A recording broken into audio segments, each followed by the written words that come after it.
to make sure that your key objectives are being attained. And the key objective of this budget is jobs. It is keeping viable companies afloat so that they can keep their workers and in many cases invest for the future. Because it happens even in the worst of recessions. Entrepreneurial companies start investing and they start looking for new opportunities. So that's our key objective. So we've focused our firepower on that objective through the jobs credit, through SPUR, through the workfare for the low-income workers to encourage them to stay at the job as well, and through a variety of measures which are aimed at helping business cash flow.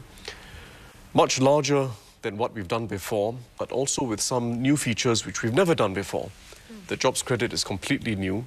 SPUR is also, certainly in terms of its scale and the range of causes, quite new. And government taking risk on bank credit up to 80% is unprecedented for us. Even 50% we would have had qualms before, serious qualms, because these are mid-sized companies and unsecured credit, which we were not involved in at all before. But this is the right thing to do in meeting our key objective: jobs, viable companies. Jobs, viable companies. In a big way, you can't do everything else in the full measure that you would like unless you bust the budget. Yeah, talking about the budget and jobs, 18,000 jobs, you must be quite happy with that.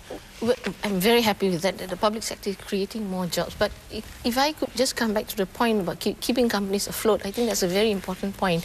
Because a lot of the companies that we were speaking to said that they're just looking at 3 to 6 months. You know, this is very critical, this 3 to 6 months. They know about the investment and the need to invest in capabilities and so on, but the help from the government for the 3 to 6 months for them to keep afloat during this very critical period is also very important.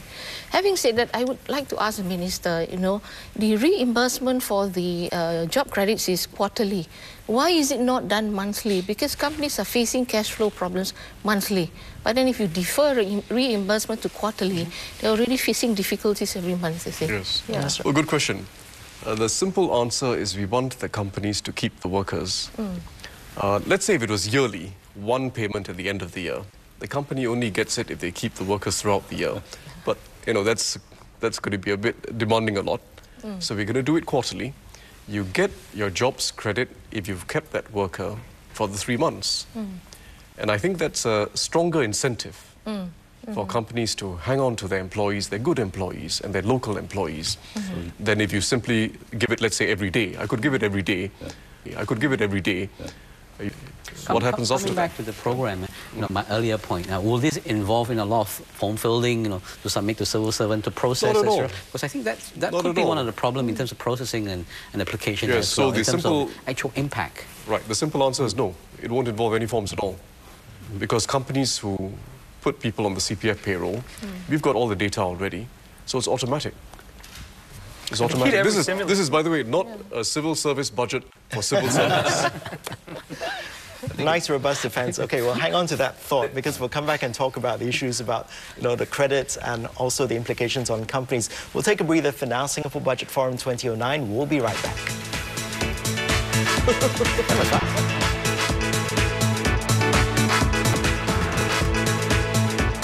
Hello again, you're watching Channel News Asia's continuing coverage of Singapore Budget 2009. Let's get back to our discussion with my studio guests here. Dan, you've got an issue about the stimulus, having to do it now and fast. Yeah, I think with any major stimulus package from a government, it needs to be able to get to the people or to the companies as fast as possible. So from what I've heard today, you know, it looks like the framework's in place, and I would just hope that there shouldn't be bureaucracy, there should be administration. It should be able to get right to the companies as fast as possible. Yep. Rennie? So I was just going to say that, you know, when the government came up with the SPUR in December, I think it was, an enhanced financing scheme, we were excited and happy. But then companies were coming to us and saying that we cannot spur on and on. You know? You cannot keep on training. What next? You know? So this job credit, again, is critical to us. You know? Like Dan said, you know, Minister said we're in difficult times. Immediate action, immediate cash to the economy. You know? And this helps address that. And of course, we have to also suffer a little bit and wait for 3 months. That we don't mind. Minister, you want to respond to that? No, I think it's a point well taken. Whatever we do has to be large enough, but also fast enough. We could, for instance, have reshaped the package so that it wasn't focused solely on a jobs credit, but we could have given a rental credit of some form as well. How do you find out how much rent people are paying? You've got to ask them to fill up a form. You've got to have some consistency in what's declared, and that takes time. So what we've gone for is a very simple measure, because we do have CPF data. Every company has its Singaporean workers on the CPF. Very straightforward. David?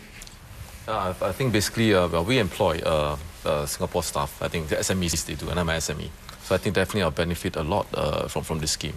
But I think on a broader macro level, I think the job creation bit has to come in, because I would see that when times get tougher, jobs may not be created fast enough for people to enjoy the workfare incentive that's being offered by the government. Yeah, the issue about bank credit, though, I mean, you know, one of the big issues when the government first announced the $2.3 billion last year to give SMEs access to credit, there were various reports to talk about the differing success levels of the scheme. But now there is, again, a special risk-sharing initiative. It's a new initiative. To what extent do you think this is going to spur the banks to, again, get the credit flowing again? Well, I'll get the take of the SMEs, perhaps. Yeah, well, first of all, the government has increased the risk sharing, and that certainly is very, very important.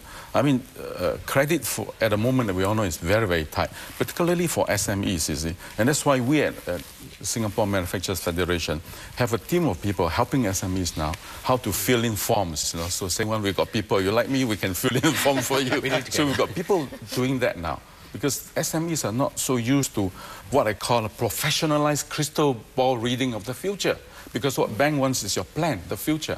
So there we have value add, and we think that is definitely a welcome move and will help us. Minister, if I can jump in here, I think my worry from the standpoint is that while we are aware that the risk to the economy is, you know, a great, perhaps 5% contraction or more on the aggregate full year time. But when I look at my data, I just do some simple calculation, I find that even if we have, you know, we stop the hemorrhaging, you know, no growth in the first quarter, it still would lead to somewhere around 7% contraction on a year-on-year basis.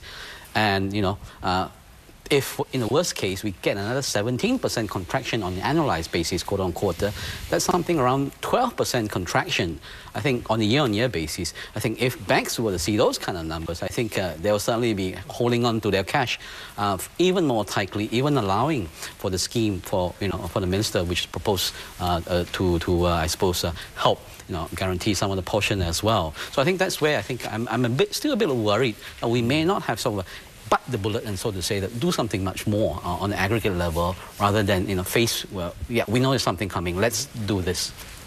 So do you have some, you know, key idea in mind? Yeah, I mean, one of the old idea which I think we had discussed before, you know, I think that was discussed previously, such as, you know, having a tax holiday. I think that was first muted way back in 2004 by another economist, I think, put forward as well.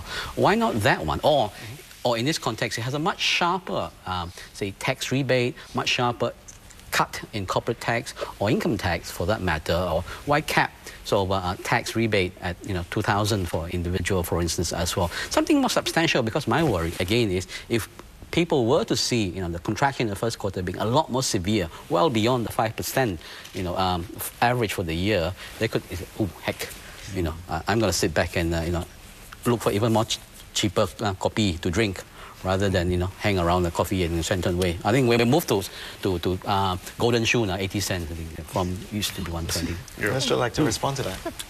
Well, the fact that we are in a recession and it'll probably continue for a while is something we can't escape from.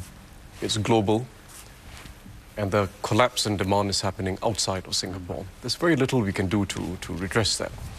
What we're trying to do is to help see viable companies through this period so that they can keep looking to the future, so that when recovery comes, they're prepared, more competitive preferably, and with some new capabilities.